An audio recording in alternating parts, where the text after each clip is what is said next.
Now Yeah. we're recording. Okay, now we're in business. So Thanks. yeah, I think you and I have been following each other for a very long time now on LinkedIn, and I think it's time that we spoke. Yeah. It's good to know each other. Yeah, yes, it is. Well, you said you pulled an all-nighter, so let's start with the all-nighter. What did you do? Oh, this is on LinkedIn, right? I have a new potential client. Sorry, my cat just spilled water on everything. Hold on. Good morning. Hold on. Yeah, so I actually have a new potential client that I got on LinkedIn. I don't know because I haven't been on LinkedIn very long. I mean, I've been on it for like 12 years, right? Forever I've been on it, but when I decided to relaunch my business in January, I said January of 2018, I've been getting all the digital marketing together for it. And I just kept thinking in my mind, LinkedIn's where I need to be. LinkedIn's where I need to be because I'm B2B. Mm-hmm. And man, when I got back on it, I was like, wow, this is amazing. So before I even rebranded my profile, I got a contract, and then someone else just approached me with, I think it's going to be a really big contract for next year. So it's just a lot of business that we get from LinkedIn. It's so cool. Yeah, yes. It is amazing. Could you Yeah. share some details about the client in general? As as you We're in like a non-disclosure thing right oh, now, okay. but it's kind of Shark Tank-ish. Oh, Shark Tank. Okay, that sounds Yeah. interesting. It's not Shark Tank, but it's like a Shark Tank kind of product Hmm. um, that I'm going to be doing the branding and digital marketing for. Oh, so you're not going to be one of the judges? No, I'm doing so like the only analogy is if Shark Tank, right? So Shark Tank, someone comes on and they have this product, True. and um, so the sharks take it over and they blow it out of the water, which is what they do. Yeah. Well, that's what we're doing with this product. It's a relaunch, and so my expertise is social media and digital marketing. So they're bringing me on to do a lot. It's an 8 country relaunch. Oh, wow. Yeah. So it's big and fun and cool, and the team is really fun, really diverse, and yeah. And So that's what I was up late doing last night. so is it something that we're going to see on television, or is it something that we're going to see online? I don't think it's going to be sold online. It's going to be brick and mortar. Hmm. It is going to be brick and mortar, but I'm going to be doing you want it's not being sold online. It's a brick and mortar and like big box Hmm. store kind of thing. Okay. Uh, yeah. So any social media and advertising will drive the consumer to the stores to get it. Interesting. Mhm. I'd like to see that kind of combination, like Shark Tanking plus brick and mortar, especially today with Amazon taking over almost everything online. So it's either Amazon or eBay. So Shark Tanking for brick and mortar sounds really, really interesting. And you're also saying that this is going to launch on 8 different countries, which is like Huge. something It's a huge huge. launch. Yeah. Huge. So you're going to pull all-nighters, I think, for the duration of 2018 or so. I know, and I have it's not my only contract, and I have a book coming out in the summer. It was supposed to come out in March, and we might still get it out by March, but I'm thinking April or May now. Mhm. So when that comes out, there's a big launch. My brand having a big launch around that. So it's going to be a very, very fun, busy year. Oh, And I'm wow. doing in February, I'm helping with the LinkedIn Local Austin. And then I'm going to host one for LinkedIn Local Houston. Have you ever been to LinkedIn Local? Not just yet. This isn't big just yet in Israel, which is funny because this is called the Startup Nation. And, Yeah. and no one ever thought about that. But Yeah. it's starting out. It's like 2-3 years ago, we didn't even have like all those Facebook events, and now we do. We have that every year, and they're like amazing, both for partners and developers. So Yes. I suppose it would just take time because Microsoft does have many R&D centers in Israel. And ever since Microsoft acquired LinkedIn, I'm pretty sure we're going to see, those sprouts in the future. Right. 2018, 2019 or so, we're going to look at that. Now, you were saying that you do have a book coming out. What is the book about? So my book is, so my expertise is in what I call thought technology. It's using your thoughts to create outcome, which is like the most cutting edge technology out there now. People are starting to realize that thoughts create all outcomes. So a lot of big companies are bringing people in like me to teach mindfulness and meditation and positive psychology to boost creativity on their teams.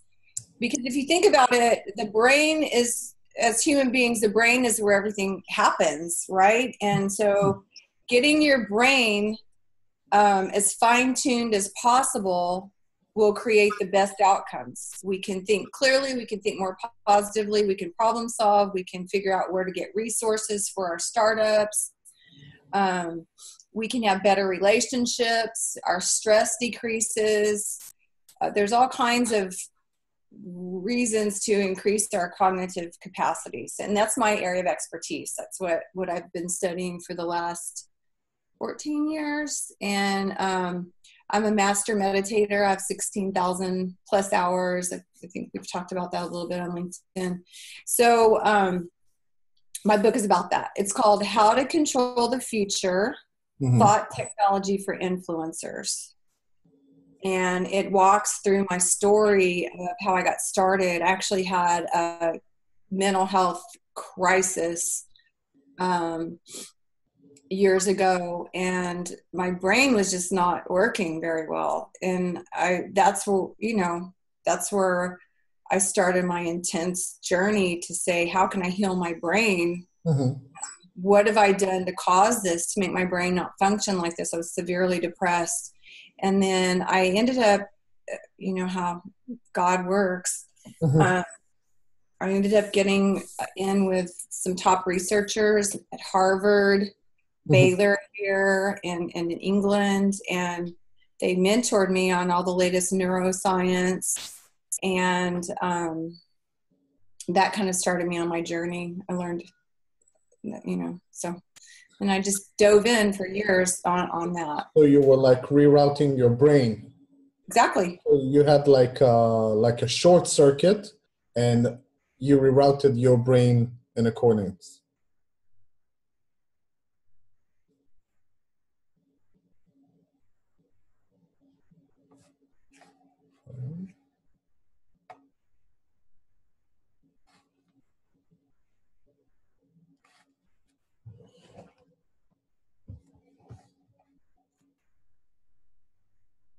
Hey, sorry about that. Okay, so I'm resuming the recording. Yep. Okay, so I suppose the curiosity didn't kill the cat. The curiosity killed the computer. I hope not. Killed it. The cat's going to be in trouble. Well, at least Sorry. just the computer. What? At least it's just a computer and not something else. I know. You're right. Everything always works out. Yeah, I suppose so. So we were talking about rerouting your brain. So that is interesting. I'd like to know more about that. Naturally, if you'd like to share more info about that, because that is interesting. You know, the book itself sounds very interesting. and like rerouting and like relearning what you have forgotten and things like that sounds like quite the experience, and I'd like to know more. Yeah, it's fascinating. So Daniel Goleman, who wrote Emotional Intelligence Mm-hmm. and Emotional Intelligence 2, just came out with a book called Altered Traits. Mm-hmm. And he studied, this is the most extensive research that's ever been done on brains from the standpoint of how meditation can change brains. Mm-hmm. So I don't know if I said altered states. I meant to say altered traits if I said states, but It's fine. It's fine. yeah, he took, he did brain research on different levels of meditators, like brand new meditators all the way up to master meditators.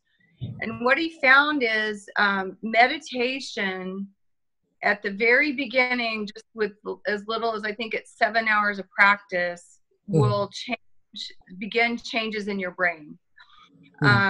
And what happens after the level I'm in is your brain has sustained change. You've actually rerouted and restructured your brain where it doesn't change.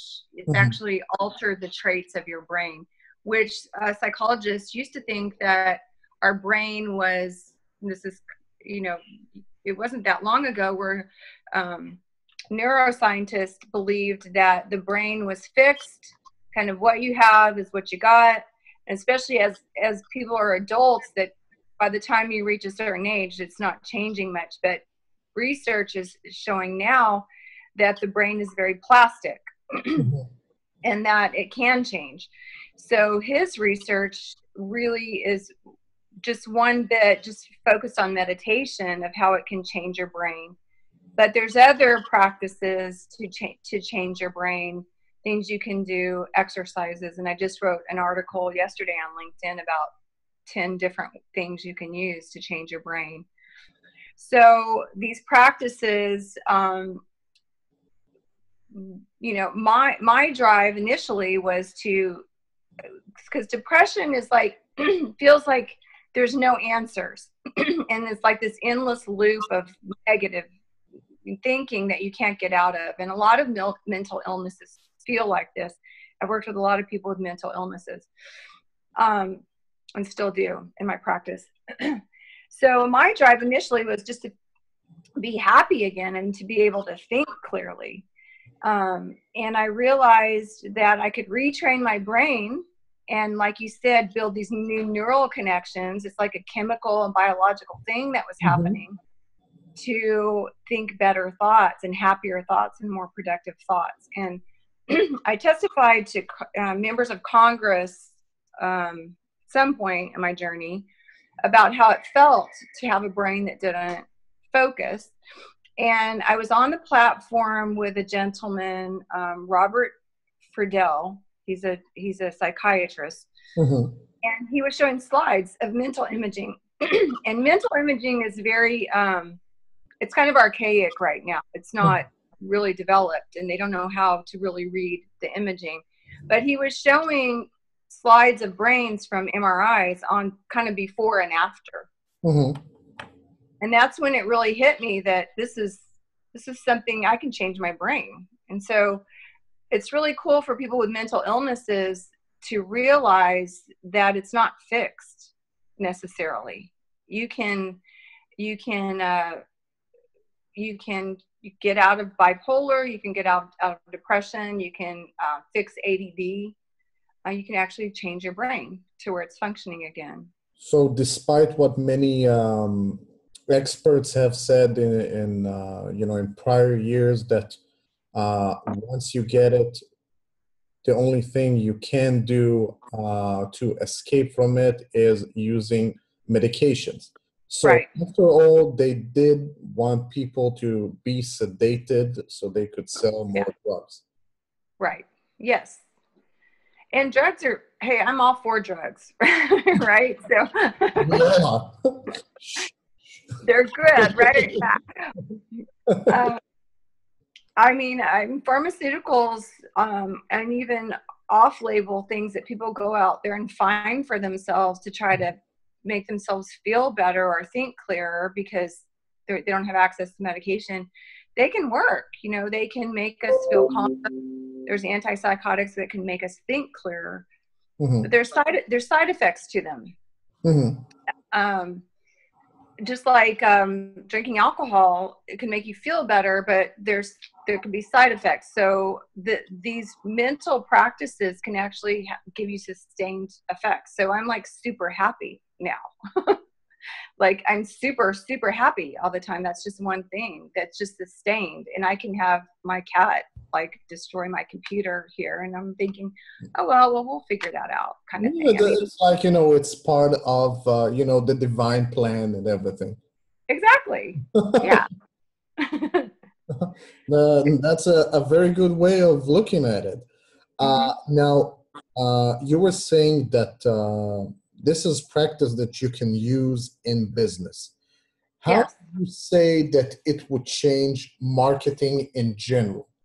Are marketers now going to stop lying to their clients, or they're just going to reroute their clients into thinking that they should be buying that Dyson V8 vacuum cleaner? I love this question.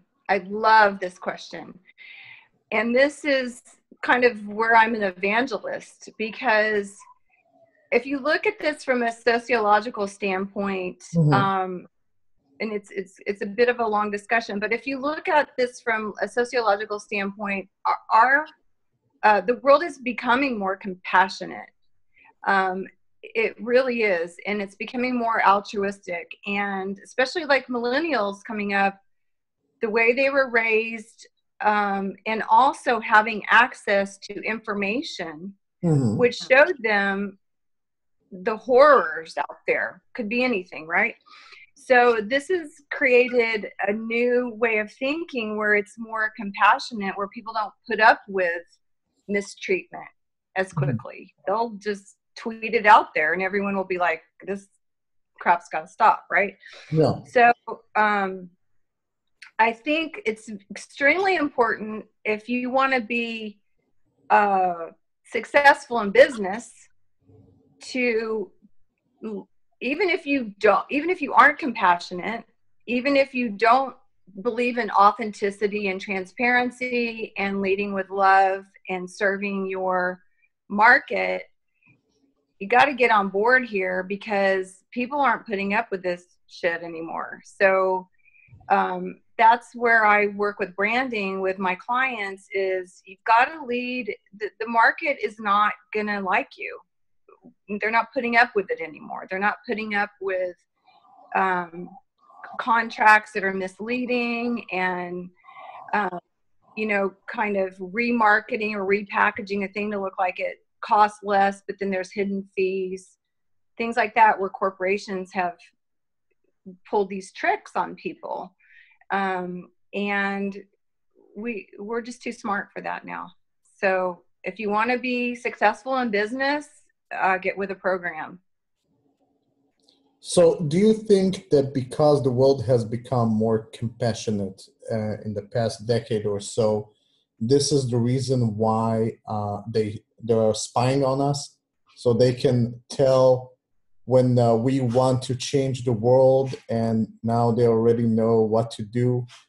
You know, like, for example, you're going to say something, and then Facebook is going to show you ads in accordance to what we were talking about a moment ago. Yeah. I think that we'll talk about Facebook ads. So Facebook or Google too, right? Yeah. They're collecting data on our computers, right? So Google's, like, as we're talking, they're collecting data on this, because whatever data that they collect, because I've got my Gmail open, right? Yeah. So Google's collecting data all the time. Facebook has huge amount. I mean, Facebook has all these insights into our private lives all the time, right? And so what's good about that is me as a marketer, and people are, you know, paranoid about this, but you kind of have to say, okay, this is the way it is. You have to be, it's transparency. People are seeing what you're doing now. So what do we do with that? Do we shut that down, or do we go with it? Well, it's not going to change. It's the way it is now. And me being, the way I think is, okay, I think fast. So I think this is the way it is. What do we do with it? How can this be used? It's saying business. And the good side of this for me as a consumer is it's going to get better and better at the ads I'm seeing, where I'm not bombarded with as much spam that doesn't mean anything to me. I'm getting, it's more refined information that I care about. So that's a positive aspect of it. And as businesses, we can certainly use it to reach our customer base, easier. On the intent, like when we use keyword planning for Google in general, on Facebook and Instagram and whatever, we used to use hashtags in general and hope for the best.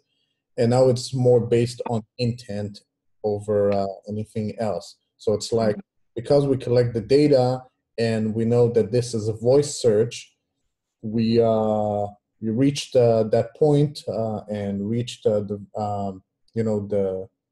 resolution that this is what people are looking for.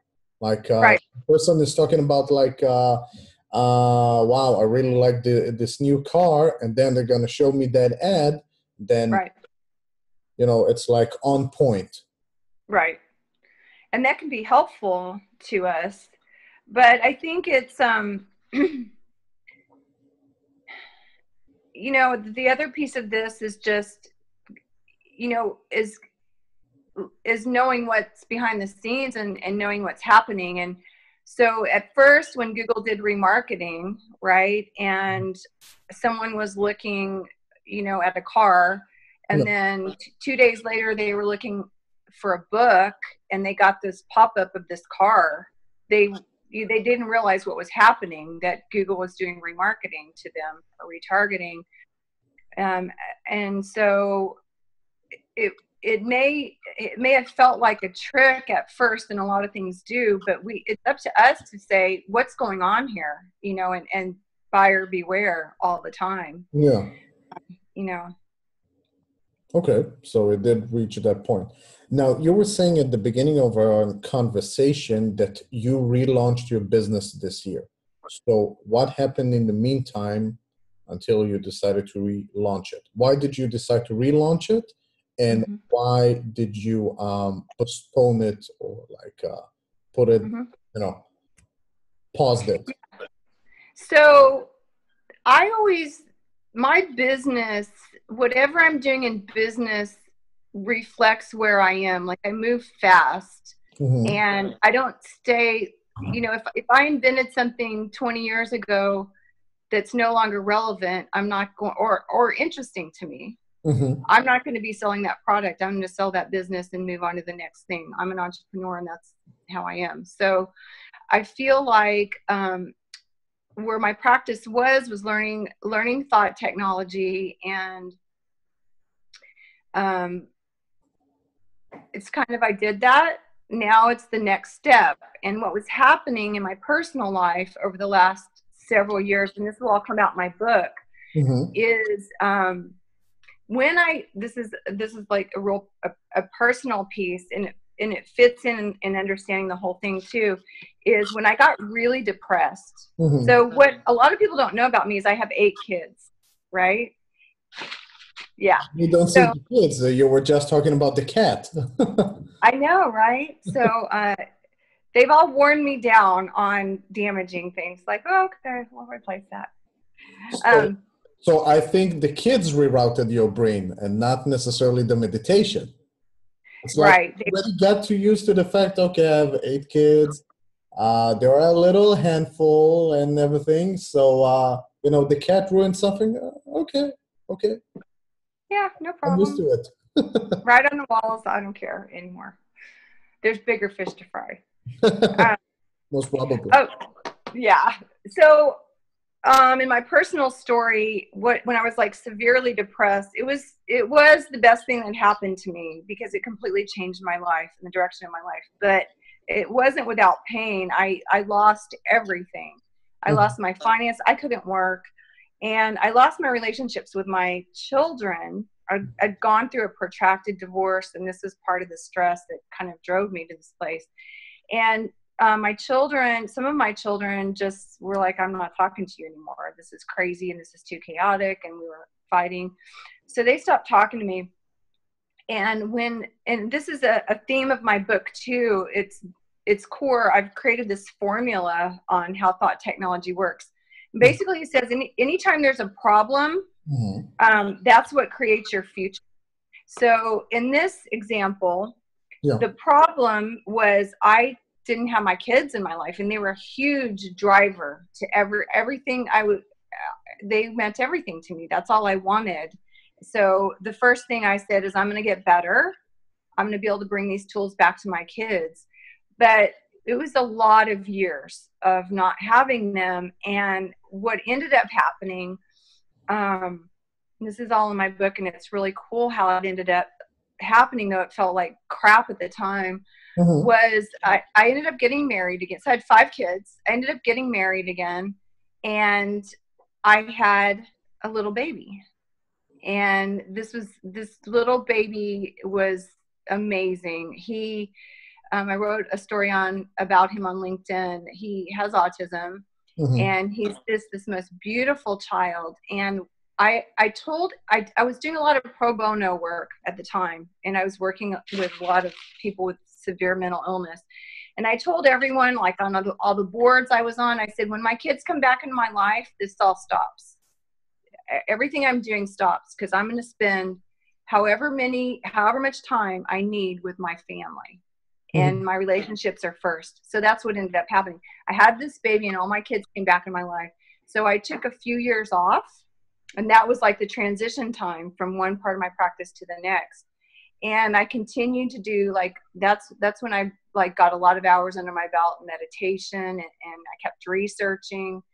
So what happened after I had that little baby is I got pregnant again, and I had twins. So I was just full on mom mode and researching, and I kept creating this new business in my mind. So to answer your question, my kids are all at a great place. They're at a super place. My little ones are all in school now, and now I can really redevote. So I had in my mind this whole time, once I got to this place, then I would do the launch. So that's the timing. Oh, that's quite a story. Yeah. This is probably like one of the more interesting stories I've heard in a very long time. I mean, I see all kinds of different stories. Now it's going on LinkedIn, and it's going on Facebook, but I don't think anyone has been as raw as you are when it comes to talking about your own personal life and hardships. And quite frankly, it doesn't look like you've been through hardships. You understand? You look happy. You look content with your life. And some people just become bitter over time. And it's like you rerouted your brain, right, to to accommodate for that and say, you know what, it's been in my past. It's not part of my present. My present is a happy present, and I can use this to leverage my future. Exactly. Perfect. Which is just fabulous. And that's the message of my book. And so whether, like I said, I've worked with severely mentally ill people who have lost everything. And my message in all my coaching and all these years has been, use it. Use it. It's going to make you a better person. And let me show you how. And my story has given them hope that it can happen, because once you hear that someone else can do it, then you're like, oh, maybe I can do it too. And then learning from your pain. It's like, I'm in pain, learn from it. That's the purpose of pain. Yeah. That is the purpose of pain. It's not to keep you in this awful place. It's to show you something more magnificent. And that's the thought technology. That is it right there, is why am I experiencing this? Oh, that's why I'm experiencing this. So during all this time, and like, again, it's a long story and it's in my book, and God, why am I suffering? Why am I suffering? And so I started actually studying Kabbalah. I studied every religion you can imagine. I was studying Kabbalah, and Kabbalah was teaching me, oh, the purpose of suffering is to teach you something. It's not to stay in suffering. And that was just like a light bulb in my mind. And lots of other things I've studied through the years have shown me that. But that's my message. And that's my best message for businesses too. If you're encountering a problem, if your customers hate you, if you don't have money, you know, whatever the problem is, to use this formula that I've created and say, how is this problem creating my better future? That's the purpose of it. So, and that's the power of our brains that people don't tap into, that I'm teaching. That is a fabulous message, and many businesses, especially business coaches, should learn from it. Mm-hmm. It's like, it's okay to say no. It's okay to say, you know what, you don't want to be my client anymore. No problem. It's like, I'm going to be a better businessman by letting go of the past and creating my own future. Well, and people aren't usually ready to hear this, but it's the same thing happens in relationship breakups. Yeah. Yes, I guess. Hi. Hello. Say hello. Hi, sweetheart. Hi. Say hi. Hi, beautiful. Hi. She's looking for a pear. She wants to eat a pear. Yes, it's extremely important. Yes, it is. So I have a question for you. Yes, please. So as I'm telling my story and being very, very honest, how does it make you feel? What, that you have been honest about yourself? I think that the most important thing is to be honest about yourself. I have struggled before, working for other people, and I don't know, maybe I was thought that I know better than others, and this is why I decided to become an entrepreneur. And it has been quite a journey. Worked with partners that played me for a fool and things like that, and clients that I, in retrospect, shouldn't have taken on board. But I think I learned something from it, because it has made me a better businessman, a better entrepreneur. Right.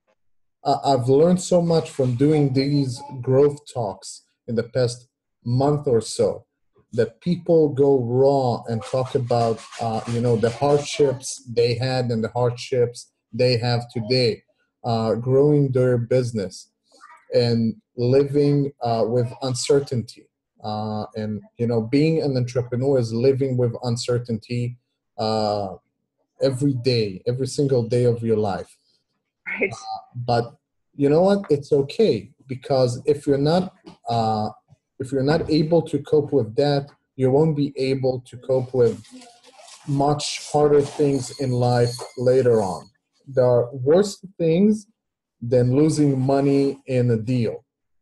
Right? Yeah. So worse things than that, and especially as you said, I haven't been through this kind of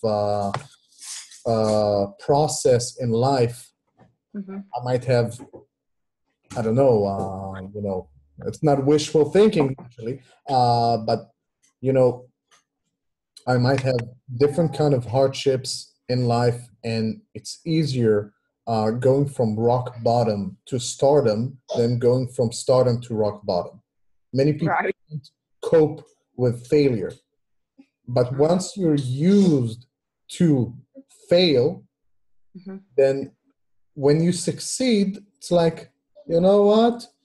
I'm going to keep quiet. It could get better and it could get worse, but it's okay because it gives you some kind of balance in life in general. Mm-hmm. You know what you need to do, you know what you shouldn't be doing. You understand that whatever you're doing might not work out, but it's okay. That's how life is. True, true, but That's what it's about. The book Fail Fast. I mean, you're going to fail. Learn from it. Why are you failing? Good. Fail. Keep failing. Learn. Get yeah, back up because you the can. only way, I think there's like a saying, like experience is what happens when life kicks you in the face. So like kicks Yeah. you in the teeth or something like that. It's like, Mm-hmm. this is why it's called a life lesson. You don't learn anything if you succeed because Right. you never know why you succeeded in the first place. You know why Right. you failed, you will never know why you succeeded. But Mm-hmm. once you get used to failing enough, you know, enough times in life, you understand that it's okay. And Right. it's part of succeeding. People don't remember the failures. People remember the successes along the way. So exactly.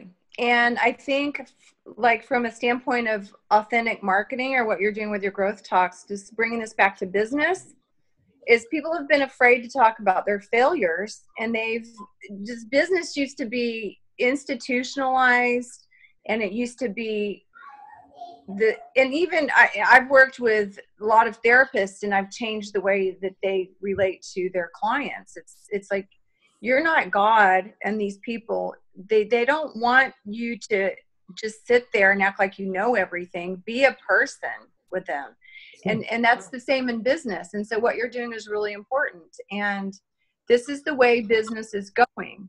People talk about storytelling in business, and people don't, businesses, once they can wrap their head around that we just are human beings wanting to relate to each other.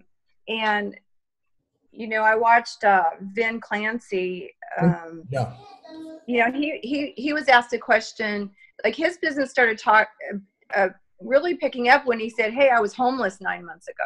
This is the reality. You know, I've achieved all this, but look, here's the real story. And I think we need to say, look, I'm a human. I'm a total package. Here's what I've learned, and here's who I am, and this is why I am who I am. I think that's really important. And you know, if people hire me, this is what I'm going to tell them. You know, if you want me to work for you, we're going to do some authentic storytelling. So I think that there's a ratio of positive to negative. We don't want to say, you know, my life sucks.